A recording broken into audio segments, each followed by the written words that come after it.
Greetings! Welcome to the devlog for hot dogs, horseshoes, and hand grenades. I'm going to start off as always with a quick sound check. Make sure your speakers aren't up too high. Wonderful. So what have we got for you this week? Well, we've got some changes to our proving ground testing scene that I've been using to make our next generation of wienery enemies. Our Sosigs are coming along quite beautifully. I've added some more options to our spawning panel, and I'm going to use it to actually demonstrate a bunch of things that have been added since last week. Those of you who've been watching the Twitch stream probably know about some of these features, but I'm going to go through everything for all the folks here on the channel. So I'm going to go ahead and spawn a single one.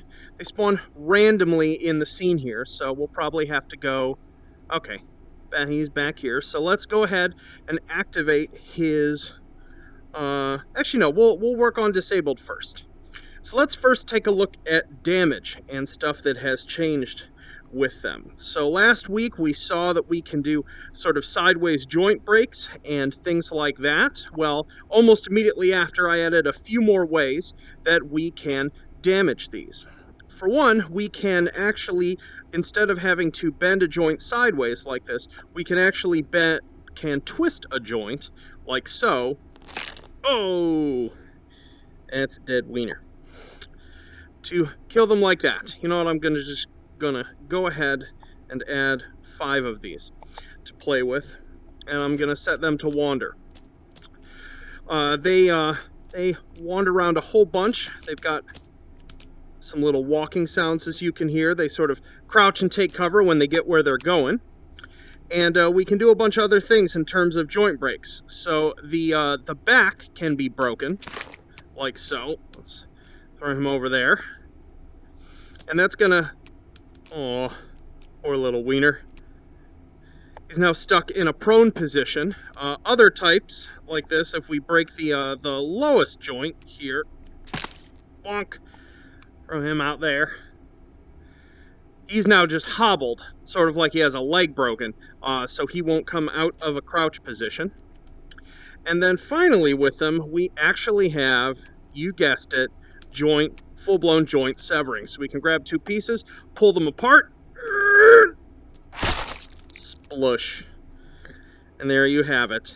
So that completes your arsenal of CQB techniques. We can also even say grab them by the head like so, pull them away, and we can smack them into objects. There's no impact sounds yet, but as you can see, he's getting damaged. Smack him further against it. Come on, more damaged. There'll eventually be some actual hit decals when this happens. I don't have them in yet. And then splush. So there you go. So that's all the different ways that you can deal with them hand-to-hand wise. Gotcha. Over there. Sweet. So let's clear all this poor little wiener. We can't let this go on. There you go. Back into the grinder. As I said, we recycle here at Sosig land. Let's clear all of these. Now, let's spawn one and check out a new behavior that I got working with them. So we're going to spawn one. We're going to set him to wander. Okay, he's back there. And we're going to spawn... Oops. Let's clear those. Hit the wrong button. Wander. We're going to spawn some random guns into the environment and follow this Sosig around and see what he does. So he's got a Mach 11 here. He's in his sort of wander patrol state, so he takes his time, picks up a second, we can see, and then actually places it in one of his inventory slots. Sosigs have 4 inventory slots, just like your quick belt slots, and they'll pick up to a certain number of firearms to carry with them.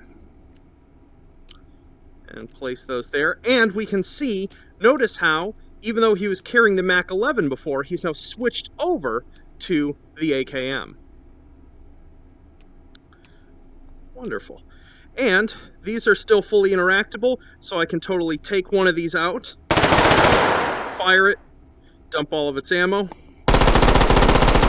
what have you. Even take out the actual target. Who had it? And there you have it. Remember, Sosigs can reload their own weapons, but now they actually have finite ammo, so they're not going to be able to, attack with them endlessly. And when a bot no longer has ammo for a given type of weapon, if they pick up an empty or they have one they can't reload, they'll just discard it, and other bots won't bother picking it up unless they have ammo for it. That took a long time to make work. So let's clear all these. Let's actually, and importantly, we now actually have this panel where we can spawn. It'll spawn in a random place, individual pieces of equipment. We also have the first Sosig melee weapon, which just right now temporarily is our Tonto model. Let's put a bunch of these on the ground. Let's spawn 5 Sosigs, and let's make them. All right, guys, go get some knives. Maybe we'll spawn a few more knives. Just in case, make sure everyone gets one, and then put them on different IFFs. They are hilariously bad at hand-to-hand combat. So, alright guys, you can do it. You can attack each other. They have a tendency to dance around a lot and chase each other. I'm still working on the pathfinding. Oh, there we go. Now they're going for it.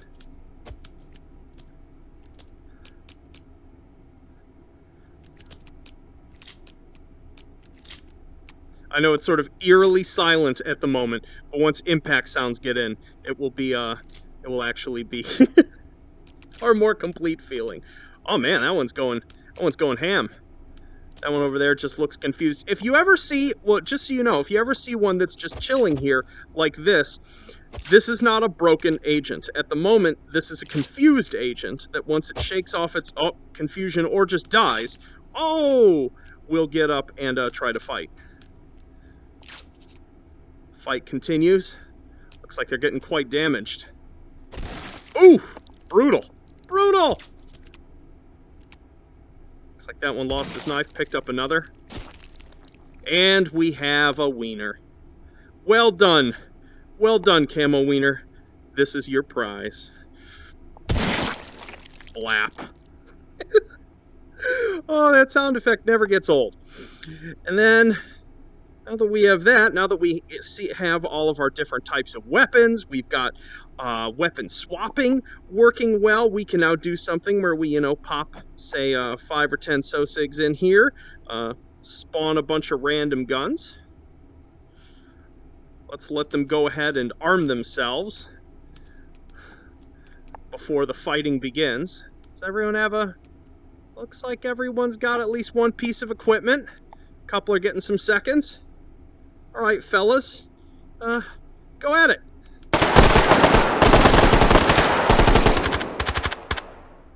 Pretty decisive. Oh, the one with the knife almost got in there. Come on, fellas. Yeah, get a gun. Get a gun. Don't just stand here. Get a gun. This one's very confused.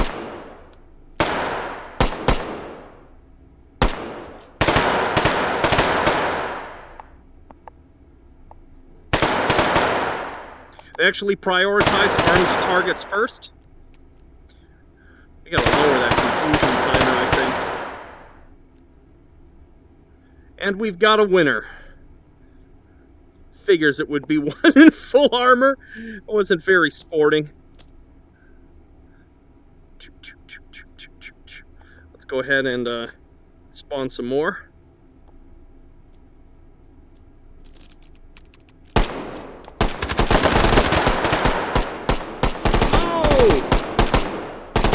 The pistol's doing work here.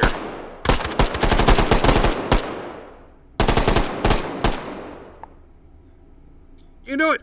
Get up! Get up! Oh, he's just dazed.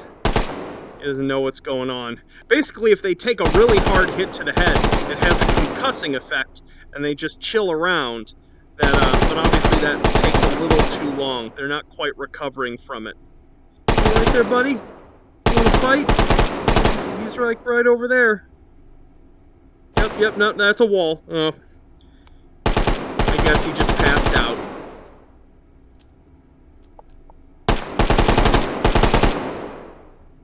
We've got quite a fight going on here. Can you get a gun?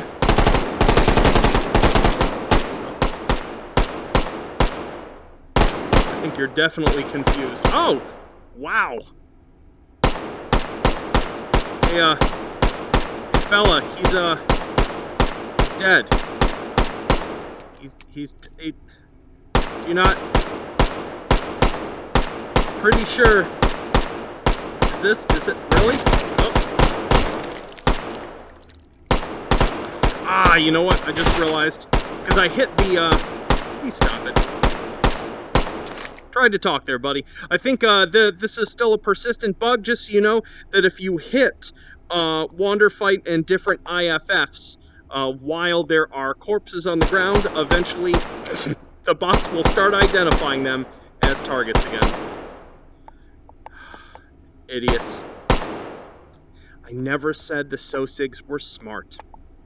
Well, that's just about does it in terms of your feature preview. I'm sure plenty of you will come up with all sorts of ridiculous things to do with these. One thing to note, if you do want to set yourself up, kind of, couple with this weapon versus that weapon and putting them in corners, once you actually spawn these in, when they're not in bots' hands, you can, in fact, grab laser them now. So if you wanted to do a sort of thing where you spawned a bunch of a given weapon and threw them all in one corner or something like that, you can do that.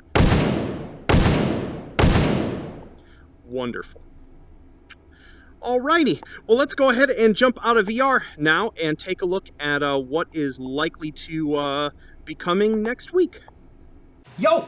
So a couple things first, real quick. The 4 scenes that I had to disable last week due to the fact that I went and accidentally broke paper targets and IPSC style targets have been re-enabled. They should function correctly again. It was just something, as I said, it wasn't a major bug. I just ran out of time to migrate them off of an old damage system that I'm in the process of replacing. So those are back in now. This scene continues to be expanded. And now that I've added a bunch more sort of computation with the bots, and their ability to carry multiple weapons. Those of you who've been really performance testing these and seeing how well the game performs with, 10 of them fighting, 20 of them fighting, etc. I'd really love to know how these continue to perform. Definitely turn off bullet trails when you do that, just because those are actually surprisingly expensive when there's a ton of them happening. But yeah, I'd love to continue knowing how that's working, so feel free to let me know on the Discord about that. So what's coming this week? Well, now that I have that working, I think I'm going to take an initial run at trying to get them to use cover better and to sort of recognize what are going to be called sort of cover opportunities in the level. Basically, when it comes to any sort of tactical shooter, I've read many papers about the games that sort of do cover for agents well. And more often than not, in AAA games, it's a problem space that tends to be solved by tons of brute force labor. In that, like, something like every single place that a bot could stand that might be useful is laid out by hand in the environment. Or it's something like XCOM, where everything is already atomized into this sort of tiny grid, and so it can be and it's not a real-time game, so it can compute where it would be best for an agent to stand, sort of no matter how the level is built. In my case, I really don't want to have to, every environment that I want to use the Sosigs in, run around and spend an entire day or two just placing cover points by hand, especially because the moment I change something about a layout of a level, I have to go back and change those things as well. So I'm trying to do a more generalized dynamic system, even if it's not quite as smart. So that's going to be my big research project, along with, just adding more equipment to the Sosigs, making and taking some of the stuff that I got working, and sort of tearing it back out. And what I want to try to basically do is build personality profiles for them, so that they'll be now that I have their sort of state machine working and moving between sort of looking for equipment and fighting and running away and things like that, if they're disarmed, I want to actually make I want to make it so that there can be a difference between sort of like a shock troop Sosig that doesn't really care about cover because it knows it's heavily armored and will fight a certain way, versus a more like scaredy cat Sosig that will avoid direct conflict. And things like that. And then beyond that, I need to start playing around with some sort of higher level behavior so that I can do things like issue commands to Sosigs, like take this point and fight everything that's there, or loop around this patrol route sort of thing, engaging targets if you find them. Stuff that's a little more gamey, but is necessary if I want to make fighting with them more interesting beyond we're all just skirmishing in this very sort of tight, small area. I'm also going to try to get with this new damage system, player damage up and running this week so that I can actually start doing some tests with actually fighting them in a way that they can damage you to see actually how hard or easy they are to fight, and basically just how many of them a really fast player could take on before getting taken out. So that's the big project for this next week. I'm quite excited about it. So I hope you have fun playing around with them in the extended Proving Ground scene here. A reminder once again that I Twitch stream 2 to 3 times a week. The link to it is in the description here. Go ahead and follow me if you want to get a notification for it.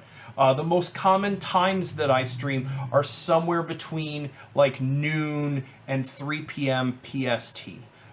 So I'll definitely be doing one on Sunday, and then I usually pick one day out of the middle of the week to do it, usually like Tuesday or Thursday or something like that.